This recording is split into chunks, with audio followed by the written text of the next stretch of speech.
Hey guys, what's going on? It's Gunnar here. Welcome back to the channel. I'm out here on one of my favorite spots on the property once again, and this is one of my favorite spots because initially this was just completely pasture ground. This is one of those spots where I get to kind of take over and I get to take what's in my mind, what I see, what I think can potentially be a really good spot, and I can bring it to fruition here. I get to plant switchgrass, lines of switch. I get to incorporate conifer screening. I get to incorporate apples and peaches and fruit tree plantings. And now, to finish the whole thing off, for now, I get to add in here some shrubs.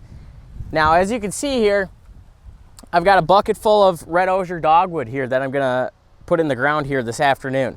But as you can see, this is not a very big root system compared to even the conifers that I made a video on last week. So this is a little bit different, but I'm gonna go ahead and show you guys how I do it. It's virtually a lot of the same things that I do with my conifer and my other tree plantings.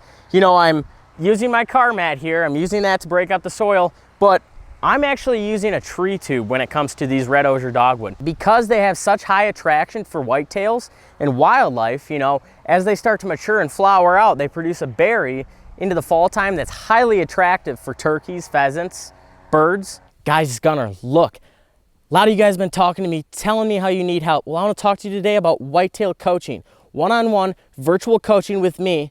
We'll go in depth on whatever problems, whatever help you need. We'll find the solution you're looking for. Shoot me a text, 608-632-7233. 608-632-7233. I got your back for life. Now let's get back to the video. And that's what I'm going for. I'm going for these shrubs getting nice and mature, producing a berry so that the songbirds and the other birds, the small upland birds, can go ahead and disperse these seeds so I can get more dogwood across my property. This property in particular doesn't have virtually any dogwood. That's why I'm introducing it, because this is a great native species for wildlife, but especially whitetails, because it's easily digestible to them. During the winter months, the deer are gonna pound these. So that's why I'm protecting them with that tree tube. Now I'm gonna walk you through kind of how I do that here once I get this tree in the ground.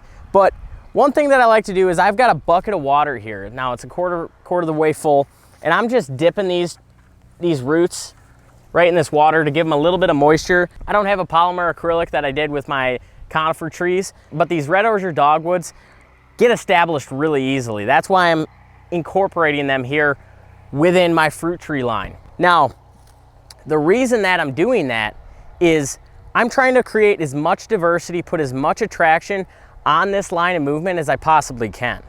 Now, as you can imagine, my peaches and my fruit trees, my apples in here, they're all gonna have a specific time of the year that they're the most attractive.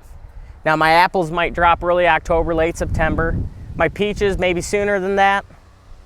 So all of this stuff is good. It's creating a lot of soft mass for me, but that's not creating the attraction that necessarily I'm hunting over. Hunting season here in Wisconsin starts about the second week of September, roughly the 15th, about that time frame. So I'm looking at having attraction throughout the entire year, not just those first few weeks of the season. So that's why I'm incorporating native shrubbery that these deer are gonna browse on as they come through this line of movement. I'm standing on a trail right now that these deer are already skipping this broken fence down here to my right. They're coming up through some second year switch right here, and they're cutting up through this open gate going into my third or fourth year switch right up here.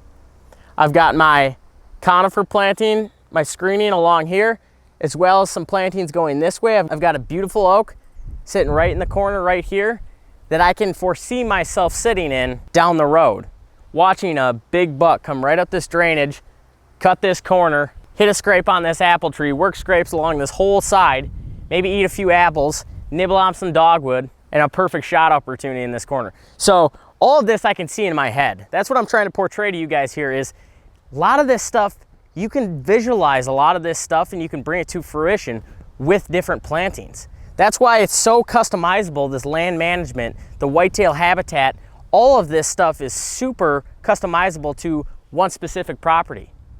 Now, I could have very easily just put food right there and forgotten about all this, planted a hard screen of maybe miscanthus grass or something ridiculous like that, that you should not be implementing into your strategy. You should be using native grass blends, because when we're talking about a screen blend that grows 15 feet high, it's completely unnecessary for deer. Deer require cover at head height. Deer height is not very high. You don't need 15 feet of screen to make a deer feel secure. You need head height screen, thick browse, good exit strategies, safe exit strategies. That's all that's required for a deer to feel secure when we're talking about moving through an area. So that's a big myth when we're talking about screening cover. You don't need gigantic screening cover. You don't need a complete wall blocked off to screen deer. That's not the case. I've seen a lot of deer use very little as cover, and that was adequate enough for them. So I'm gonna go ahead and plant this dogwood here. Now, I've got all my soil already ready to rock. I had this video prepped. Gonna go ahead, plant this seedling here for you guys quick. And I'm gonna show you how I incorporate this tube into my strategy here. Now, another reason that I'm utilizing this space between my fruit trees is I wanna have, like I said earlier, I wanna have as much attraction as humanly possible along this line of movement. And that's where diversity comes in. The more diversity we can implement in a specific location, the better. And by diversity, I mean diversity, not just different grass blends or different types of brassica. That's not diversity. Diversity is native grass blends mixed with fruit trees, mixed with native shrubs, mixed with ag, mixed with food plots. All of that is diversity. Diversity is not multiple types of one thing. So now, as you can see with this stake, what I'm doing here is I'm trying to find a nice spot where this stake is gonna sit firm in the ground. It's gonna hold steady, it's not gonna blow over. If a deer pushes on it, it's not gonna tip over. This is a fiberglass stake. Now, this is just one of those situations that I don't need a full-on fence post like I did for my fruit trees, because these shrubs are just not gonna have the pushing power that my fruit trees are gonna have. So I'm not gonna go ahead and bury a big fence post for that. But what I'm gonna do here is my last zip tie that I used to hold this, I'm just gonna wrap that around that fiberglass stake here. And there we go. I've got one planted right here perfectly. Now, once this shrub gets up through here, I'm gonna hopefully allow that to come up a little higher as long as the deer don't browse it off.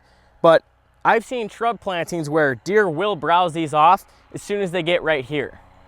Now, that's not necessarily what I want, but I'm gonna have to just test that theory and see if I end up having to put a higher tube on this to get this shrub up to height before I start allowing these deer to freely browse on these. So that's what I'm after here today. I'm splitting each of these fruit trees with a native red osier dogwood shrub, creating as much diversity as possible along this line of movement. You gotta remember, this is edge habitat right here. I'm creating a line of movement because I've got edge habitat connecting bedding hardwoods, bedding slopes, nice valley right here, funneling these deer coming out. The deer already wanna come out right here. I'm just enhancing this area, right? So I've got a screen here, switchgrass here. So these deer are feeling secure the entire movement here. So I'm just adding native browse for a food source value. I've got all the cover I need. I've got diversity in here. I got fruit trees producing mass. Got native shrubs, got ag fields, food plot going in behind me. So I'm bringing everything to fruition right here. And then at the end of the day, the first thing that I even thought about when I started implementing these strategies to this location is how can I hunt this? That needs to be the first and foremost thing you're thinking about prior to doing food plots or doing habitat strategy, habitat improvement. You need to know and understand, can I hunt that safely and smartly? Can I get in here and harvest a deer? Or can I get in here and hunt deer, maybe see a few, but nothing that I want to harvest and get out clean? That's the first and foremost thing you need to be thinking of before you start doing any of this. That's why having a plan, understanding how deer move, understanding how to hunt deer. I encourage a lot of people to know how to hunt deer, know how deer behave, and know how to kill deer prior to even getting into land management or habitat management, because you're going to understand it and utilize it that much better because you already understand how it plays into the whole situation, the whole game when it comes to hunting deer. So I already know how to hunt deer. I already knew this stand location would be good if I added security cover, screening, highly attractive food value along this edge, creating another edge here. I already knew these deer bounce back and forth, but they never enjoyed doing it during daylight necessarily, or just during the rut because there wasn't enough security cover. Now I'm going ahead and adding that security cover, adding the switchgrass right here and right there, adding my conifer screening along this fence line, along that fence line, and then my food plot at the end of the day is gonna go right behind me in this open here grassy area. So that's what I wanted to go over here today. Is there's a lot of different ways you can approach habitat management, habitat improvement. There's a lot of different methods. There's a lot of different scenarios for each method, right? So it's not a cookie cutter format. There's a lot of overlying principles when it comes to it, like depth of cover, line of movement, stuff like this. We're all trying to get to that same end result to create a good line of movement that's huntable, but there's a lot of different ways to get there. You know, there's a lot of guys that believe in strictly prairie restoration, prairie grasses, creating that, adding hardwood species, doing it that way, creating edge that way, creating diversity that way. Well, I'm just playing around with different things. I'm playing around with fruit trees, native shrubs, native grasses, and a food plot and some conifers. So this is going to be an excellent area. In my mind, this is going to be a dynamite setup, 10 out of 10, just because of the sheer value of the area. Where is a deer gonna go and get all of this in one location anywhere else? Probably not very many places. So that's what I'm trying to accomplish here, is adding so much diversity, so much value into one specific location that a deer feels like they're missing out if they're not coming through here on a consistent basis. So that's what I'm after here, is make sure you know how to hunt, make sure you know how deer behave, how you can hunt an area, and then start placing these habitat strategies along with it to shift the odds into your favor. Guarantee you that's going to help you a ton. Play around with some of these different strategies. Maybe throw some fruit trees in the ground. I've got some chestnuts coming here in a couple weeks, and I'm going to make another video on that and show you guys how I'm going to do that in here too. Don't just jump right into food plotting or right into tree planting before you go ahead and make sure you understand how deer are going to use that area, how what you're doing is going to impact that, because it's going to have an impact. It's going to change some things. But be thinking about end result before you start the process, because it's a lot easier to change the process or change something early on than it is after the fact. So think about these things. I hope you guys got some value out of this video. I'm trying to bring you along for this whole process so I can show you guys what I'm doing. You know, how you can potentially implement some of these same things on your own property to create a whole nother stand location. That's what I'm doing here. I'm creating a completely new stand location on some wasted acreage that we weren't utilizing for anything. So think about these things. I hope it helped you, and I can't wait to share some more things with you as we go down the road.